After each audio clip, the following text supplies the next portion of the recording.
Hello, fantasy owners. Welcome to the brand new edition of the Fantasy Sports News and World Report. I'm your host, Brian Lyles. Look, it's a new NFL season, and it's a new season here on the show. We got new graphics, new segments, and speaking of which, a new segment, we have our Fantasy Sports World Girl introducing our Fantasy Sports Game Update. Hello, Fantasy Sports owners. I'm Susana Miguel with your Fantasy Sports Game Update. Office polls have become the norm in many business settings. You get a sheet with all the games of that week, select your picks, then you wait and see what happens. Not that exciting, is it? Well, ESPN.com has spiced up your office poll fun with a game called the Eliminator. You pick only one game for that particular week, make your selections between the two combating teams, and you're done. You can preset your selections for the entire season if you like. Now you're asking, where's the spice? What makes this game interesting is, once you've picked a team for a specific game for that week, you cannot pick that team again for the remainder of the season. For example, if you pick the Patriots in Week 3 against the Dolphins and they lose, well, that's it. You can't pick them again, so you must choose wisely. In addition, if you're accumulating a winning streak, you'll increase your chances on winning an awesome prize from ESPN at the end of the season. So log on to ESPN.com and eliminate your coworkers. And don't forget, there'll be more fantasy sports game updates throughout this season of Fantasy Sports News and World Report. In addition, there'll be exclusive game updates on the show's YouTube channel at youtube.com/FSNWRTV72. Look for me and Andrea to update you on all the great games that will make your fantasy come true. Stay tuned for more fantasy sports news and World Report right after this.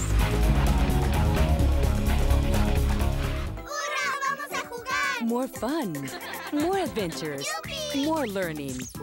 Get more with the new Spanish network that gives you more. Vene.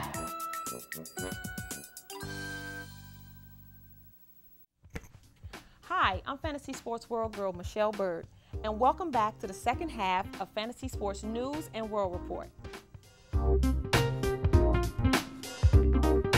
And welcome back here for the second half of the Fantasy Sports News and World Report. I'm your host, Brian Lyles. And like I said before, it is the 2008 NFL season, and we have our fantasy football preview. And I guess, like the last two seasons, I cannot do this alone. With me today is, she's not new, but she's new on the panel, but she's not new on the show. She's our Fantasy Sports World Girl of September and October of 2006, Miss Michelle Bird. Welcome to the show. Thank you. And next to him, of course, he's always our true regular, the secret source, Langley Wiggins. Yeah. What it do? And in the far end, he's not new to the panel. He's a returning guest, Mr. Michael Richmond. He's an author of the great Redskin history book called the Redskin Encyclopedia. You can learn more about that on redskinshistorian.com. Is that correct? That is correct. Yeah, all right. Gentlemen and lady, welcome to the show. I'm happy the fact that I like to take a break during the summer months, so to relieve myself of all the sports craziness. But thanks to the 24/7 of the NFL, we get to deal with this little drama, the Brett Favre saga. And you don't need the sports channel for it. No, you don't. Right. So if we all know the history, we all know the backstory and all that stuff, I just wanted to get your opinions on Brett Favre and what he has done to not only for himself, but to the teams that he's basically left and involved right now. And Mike, I will start with you. How do you feel? Well, number one, I want to say that when Favre had his retirement press conference in March, I saw this coming. You could just look into the guy's face and see that he was going to make another comeback. He had previously hinted in the past he was going to retire, and now he had the conference, and so I knew it was going to happen. I think he obviously put the Packers in a terrible position, but all along I think there were mistakes made on both sides. I think the Packers, by procrastinating and not saying to the guy right up front, listen, we're not going to take you back. We're either going to trade you or cut you, and by letting it drag on, I think that was a terrible mistake. Now, on the flip side, the mistake by Favre is sort of taking the Packers hostage. He demanded to be the starter, and I don't think that was his place. The Packers had already drafted 2 quarterbacks. They have Aaron Rodgers, who they want to groom as their starter for the future, and I think Favre was out of line. You say you're going to retire. Okay, if you want to make a comeback, that doesn't mean you have the right to demand with your former team what you want to do. So, in terms of, I know Mark Murphy is a Packers executive, former Redskins safety, so it's hard for me to criticize because there's a Redskin in this whole mix, right? But I think the Packers made those mistakes by letting this drag on. Okay, Langley, let me ask you this question on Favre. Do you feel that, let's say, like you mentioned, like Mike said before about Aaron Rodgers, because in this condition, right now, Aaron Rodgers is in his last year of his rookie contract. So do you feel like now the pressure is on Aaron Rodgers, because like before, when Montana, left for KC, Steve Young came in, and you, big Niners fan, that whole ordeal Matt's doing. How do you feel like, will that be kind of similar for him? Well, at that time, Steve Young was ready. That's why they could afford to let Joe Montana go. In this situation, it's like Mike said, or rather, it's like you said, Aaron Rodgers at the end of his contract. So the Packers want to see what they can get. They want to see if this guy has a future. Now let's not forget it. A couple of years ago, Junior Seau did the same thing. He told the Dolphins, "I'm through," and then turned around within a week and signed with the Patriots. So this ain't nothing new. I mean, it's just bad timing, and everybody, like, I was watching preseason game, and your old boy Brian Billick. Yeah, we can laugh. Yeah, we can. He said that nobody is at fault. There's no bad guy in all this. It's just, it just happened at a bad time, and like Mike was saying, it put both parties at a tug of war situation where Brett Favre wants this, the Packers want that, and the Packers did not know how to deal with him. They didn't want to keep him, but they didn't know how to let him go. It was almost like, well, we don't want to let him go in where he wants. Right. He wanted to go to the Vikings. Yeah. I say, wasn't he already thinking that he wanted to go to another team anyway? I mean, this is not the first time he... Well, he's hinted at it in the past in terms of wanting to retire. I think this was his first formal press conference for retirement. But in the last 2 years, he took his time. Right. Decided. And yes, he had leverage. He had a great season last year in 2007. But in previous years, there was a lot of mediocrity with him. And he's the all-time interception leader in NFL history. That's not going to go away for a while. So I just think that he sort of showed kind of an arrogance in this whole thing, like, I am above the team. And I think he really made himself look like a spoiled brat in this whole picture. And not to cut you off, Aaron Rodgers really impressed them with that game that he came in against Dallas and brought Green Bay back to almost win the game. So I think they want to see what they have with him. Michelle, let me ask you this, and it's going to segue into the whole image of the NFL, because we have, like Mike said, about Brett Favre being a spoiled brat.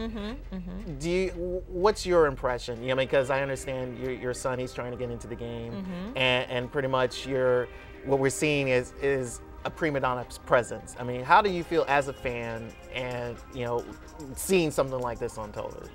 Like he said, he just caused a lot of confusion, a lot of distraction. It was like he took what he knew he had done in the past and he used it to his advantage. And I mean, it's sad for Rodgers, but I think that they should give Rodgers a chance. That's just my thing. I mean, if you say you're gonna go and you're ready to go, then it's time to leave. I mean, yeah, that's it. It's just time to go and allow, like you said, Rodgers, this is his last year, his last rookie year. I mean, give this guy an opportunity that's just coming up to get in the game and give him some play time and so forth. He's looked good in the preseason. Exactly. Thus far. He's on a learning curve right now, Right. but I think he'll be fine. It's going to take a few games. Yeah. I don't think he's going to be a star right away, but he has a lot of potential, Right. He has a lot of potential. and they want to build for the future. All right, well, let's get into now, again, the more imagery. Adam, he doesn't want to be called Pac-Man Jones anymore, is supposed to be trying to be reinstated again. He's already sent his letter in. Just now I heard that Chris Henry is back with the Bengals after Marvin Lewis basically thought that he was gone for good. Again, Michelle, I want to ask you this. The imagery of the NFL, do you feel it has become tainted now with all this, the drama of you know, the suspensions and things like that? I think it has been. It's more like entertainment, like you said. It's more drama now. It's not football. It's not sports. We're getting into people's personal lives. We sing, okay, who's doing this with this person? When it should be football, it's getting more political. Okay, I know this person. I think it's more political. It's not really geared towards football like it used to be. You know, back in the day, the way it used to be. Langley, we've touched on this before last season. Roger Goodell, where do you, his mindset, I mean, he's granted putting down the hammer, but then again, I think it's a really quick trigger finger. I mean, what's your opinion about how he's basically tried to keep the game the way it is? Well, I mean, the thing is, money causes power, and you give a youngster millions of dollars, he's going to feel like he can do whatever he wants when he wants, and if he gets in trouble, then, you know, now you suspend him. I mean, but yet you need him. Right. So it's like, it's a turmoil that only a commissioner can only take his time and evaluate, like the Michael Vick situation, where he just got in trouble with the law. So now here's an opportunity for the league to say, okay, we're going to use this as a learning tool, as a learning curve for all the rest of you players. Pac-Man Jones going to the club. I mean, Chris Henry getting in fights all the time. But yet, Cincinnati needs him because Chad Johnson is a little banged up and Houshmandzadeh is too. So it's like, you need these players, but yet you're giving them all this power to do whatever they want. Mike, tragically, we lost Sean Taylor to that horrific incident. But granted, his life was pretty much clean. I mean, but then again, there was a sort of a troubled past in the back. Do you feel like nowadays, should we start doing background checks? Not only as fantasy owners, because my thinking is like, okay, he's a bad guy, I ain't gonna draft him. We're trying to almost get into that type of sense. But do you feel like now, in reality, owners and coaches, should we start looking into background checks of the players they're about to draft? Well, I think a lot of that is going on already. They're looking into these guys to check into their character and if they have any kind of a checkered past. So that is already taking place. And to use your term, entertainment, in terms of the NFL today, it is entertainment and it is a big business. And I think that the spotlight is on these players, and justifiably so. They're such popular figures, and but with that comes a responsibility in society to be role models. Absolutely. And I think that's where the statement comes in by Roger Goodell with the Michael Vick situation, with Pac-Man Jones. He has to make a statement, and he has to say, listen, you guys need to behave. You are role models. Right. You are sending a negative message to our kids. So I think that Goodell, he's put his foot down a number of times, and I think he wants to be a little different than his predecessors. He doesn't want the league to run rampant, the players to run rampant in terms of their behavior patterns. Well, surprisingly enough, there's a lot of the players that have been suspended are coming back. Right. And most notably, besides Chris Henry, Pac-Man Jones, Mr. Ricky Williams is back too. So, and I'm surprised that he's even back. So, but he's not my number one stud. So I'm going to ask any of you guys, starting with you, Mike, who is your number one player in your fantasy draft to pick? I'm going to go with a safe name, Adrian Peterson.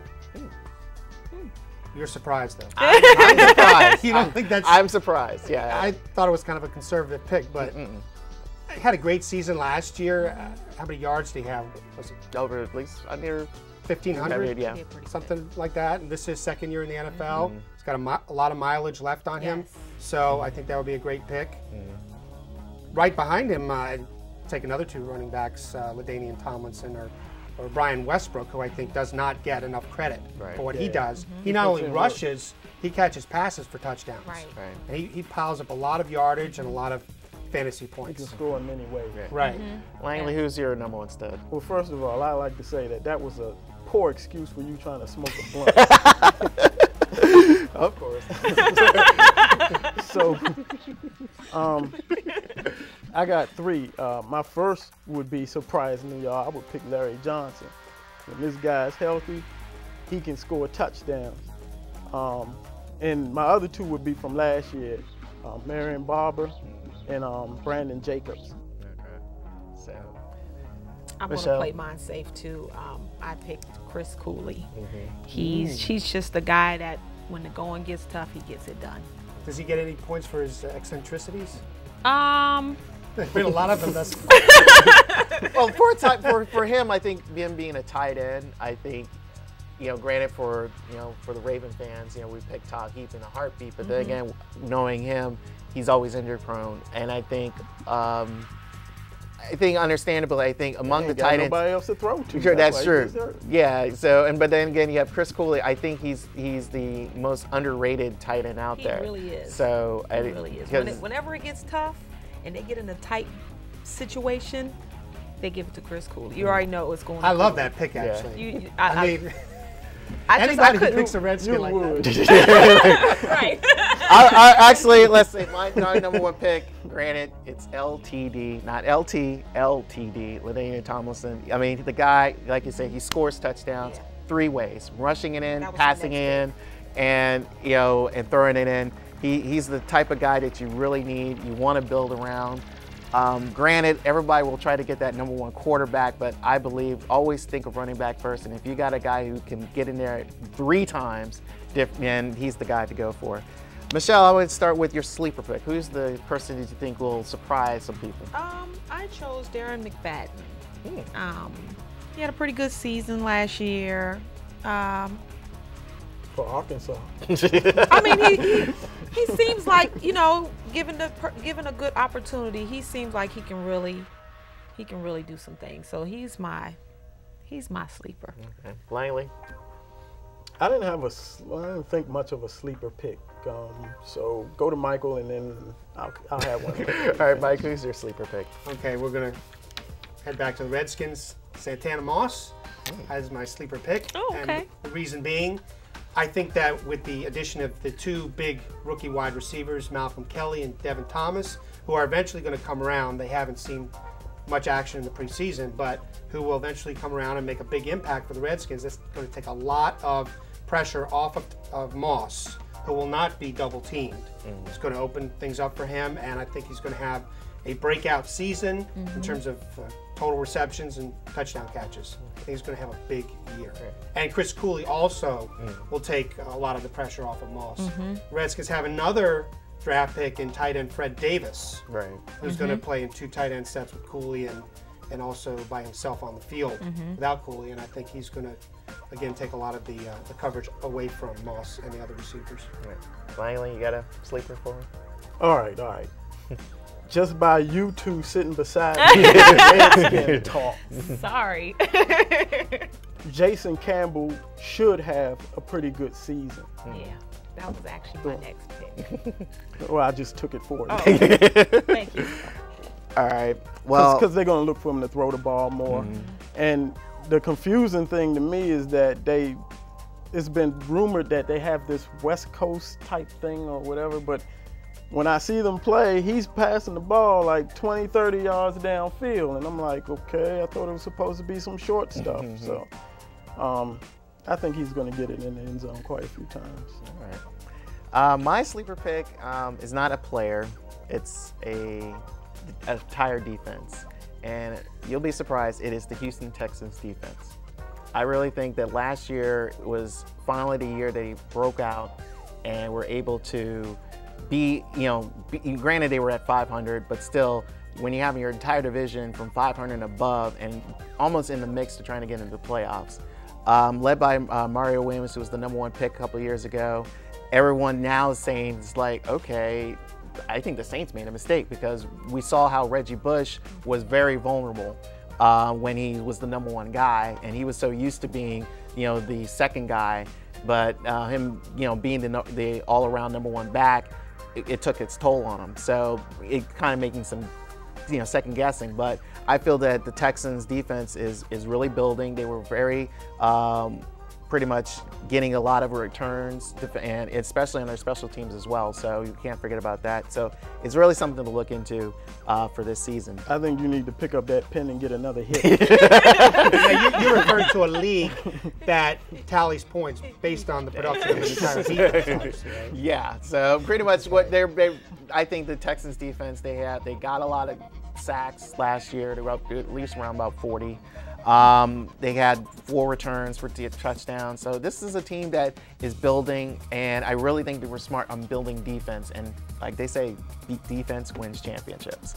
So the stinker, again, I'm going for this time a whole team, and there's a reason why. The Chicago Bears. Yes, the Bears. I don't care who the quarterback is, if it's Orton or Grossman. I don't care who the running back is, even though they got Kevin Jones, who was stupid enough to leave Detroit to come to this team. They get rid of, it's just like, this team is just horrific. And just a few years ago, they were the NFC champions. So it made no sense to see this team go from this great to this bad in a short time like that. I would just completely avoid any known person on that team, even though they got back Muhammad back on their lineup and everything.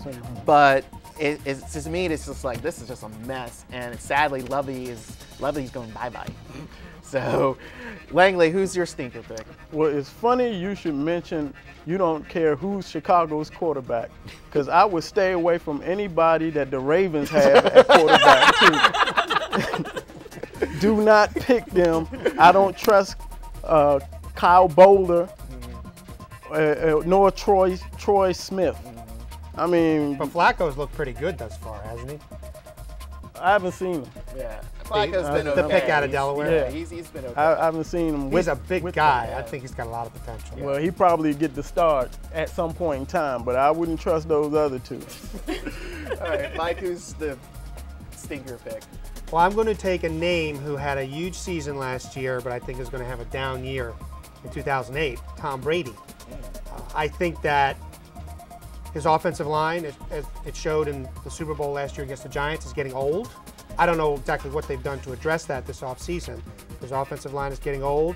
He threw an NFL record 50 touchdown passes last year. He's not going to post those same numbers this year. Right. And you don't know what his relationship is going to be like with Randy Moss, who's been up and down in his career in terms of chemistry with his teams. So I'm going to take Brady, and Brady's also had some injuries. He's been nicked up. Yeah. So. Okay.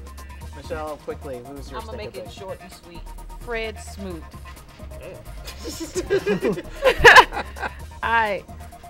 He's my stinker. All right. All right, let's quickly get into our pick'em games. First off, the opening night, Skins and Giants defending champions. Granted, I think, I can tell who you're going to pick. Yeah, you right? can skip Well, those.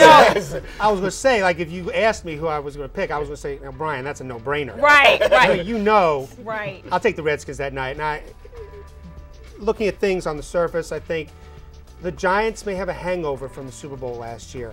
I think they made a great run toward the end of the season. They got hot, but you don't know if that's going to carry over to this season. And Eli Manning has been erratic in his career, so he's an uncertainty. You don't know if he's going to carry the momentum on. I think the Redskins have a lot of new weapons, like I mentioned earlier about the receivers.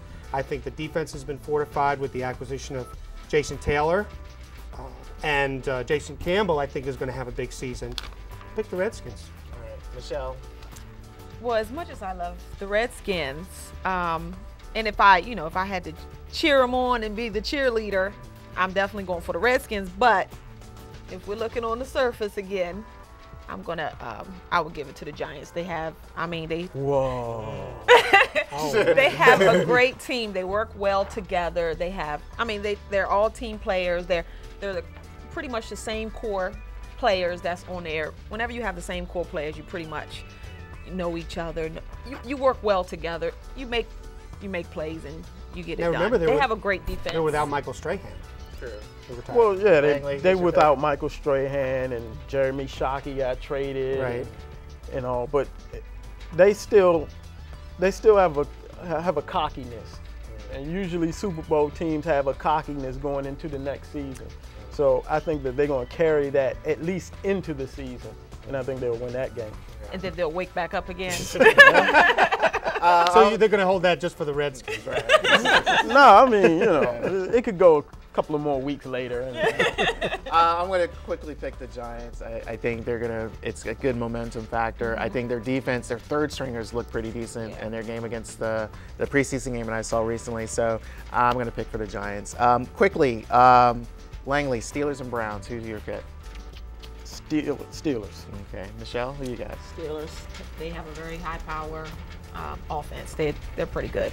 I say Steelers. Mike? I'm going to take the Browns. Okay. The game is in Wow. Cleveland. I think with the Browns' acquisition of Dante Stallworth, he adds to what was one of the most explosive offenses in the NFL last season. And there are a number of other weapons, quarterback Derek Anderson, other receivers Joe Jaravicius, and Kellen Winslow, who's one of the best tight ends in the league. So I'm going to take the Browns. I'm going to go for the Browns too. I think they're the surprising team with this never year. made playoffs? Yeah, I will and definitely be surprised. yes. They wear them brown pants. Yeah, they wear those today, and then I'm really chasing my pick.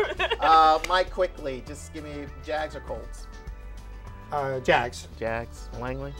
Never go against Peyton Manning. Never. Colts. Never. I'm on your side with that one this time. Colts. If Peyton plays, because he's a little ding up too, actually I'm going for the Jags this time. I think the Jags are going to be hungry, and the key thing is they have to beat the Colts, and they have to beat them at their place. So I think the Jags will be winning this one. I'm going to start off, Grant, I wanted to go a little bit more in depth with this one, but quickly, Packers and Bucks. Michelle. It's hard to say now with the Packers and the Bucks because the Brett Favre situation. I'm going to go with the Bucks. The Packers are kind of. Langley, Packs or Bucks? I'm going to go with the Packers. And Mike? I'm going to go with the Bucks. The Bucks. Aaron Rodgers is an unknown right now. They're playing in Tampa Bay, Yeah. which seems like it's always a tough place to play. Yeah. And the Buccaneers have a great defense. Yep. Actually, I'm going to go for the Packs because the Bucks got Brian Greasy back, so it's kind of like, so I think the Packers will surprise some teams later down the line, but the Bucks is not one of those teams that is going to do that much earlier on, but we'll see down the road. But right now, I'm taking the Packers. But I'd like to thank all of y'all for being on the show today, Michelle, Langley, and Michael. And again, if you want more about Michael Richman's book, The Redskin Encyclopedia, go to redskinhistorian.com. And we can't forget our Fantasy Sports World Girl of the Month, which is Miss Christy Love. She's a local DC's first lady of hip hop. She has her MySpace called myspace.com/Christy Love. Christy Love. Yes, Christy Love, and she's coming out with a CD. Like that so last name. yeah, so do I. So she's got a CD coming out pretty soon. So check out for that, and check out again our Fantasy Sports Game Update on YouTube. So there'll be more updates on a lot of fantasy games that have not been mentioned by me. So anyway, thank you for watching. I'm Brian Lyles for Fantasy Sports News World Report.